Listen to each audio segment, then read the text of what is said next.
El rumbo de la historia cambia drásticamente cuando la humanidad tiene su primer encuentro con una raza alienígena que arrasa todo con su paso. En su momento de mayor necesidad, los hombres no se juntan, los países siguen separados, y en ningún lugar se nota más que en Alemania, que aún permanece dividida en Oriente y Occidente. Esta es la historia que nos cuenta ese anime de mechas con un nombre que nadie sabía pronunciar. En pocas palabras es un asunto de mecha, aliens y política.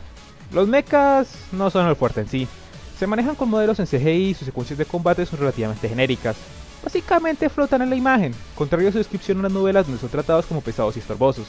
Y los modelos son detallados, pero el invernal ambiente siempre está oscuro, y no es fácil diferenciarlos por esa estética homogénea que cargan.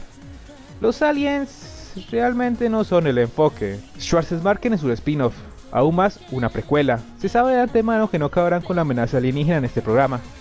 Lo que nos deja con la política, y eso es un asunto complicado. Hay mucho contenido que tuvieron que adaptar en tan solo 2 episodios. No he leído el original, pero viendo lo que otros comentaban parece que fue una manera competente de resumirlo. Se corta mucho relleno, se omiten los momentos menos necesarios, y lo que queda es operación importante tras operación importante. Siempre está pasando algo, y eso recopila los puntos más importantes de la historia.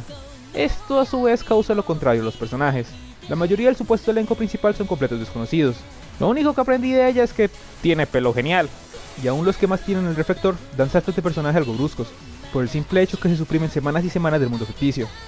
El último clavo en el ataúd se convierte el problema con la Stasi, esencialmente la principal organización antagónica, y es que nunca explican sus motivaciones, la manejan de una manera muy ambigua, sabemos cero del pasado de sus miembros, y casi no tienen líneas en sí, haciendo el conflicto principal uno considerablemente hueco. Y aún así, resulta ser una experiencia mucho más sólida y sustanciosa que Total Eclipse, lo que probablemente habla más de las fallas del anterior que de las fortalezas de esta versión situada en Alemania. Schwarzmarken no se llevará ningún premio, y es en últimas algo ejecutado a medias, que solo disfrutarás si tienes un gran talento para rellenar huecos o ya conoces de la franquicia.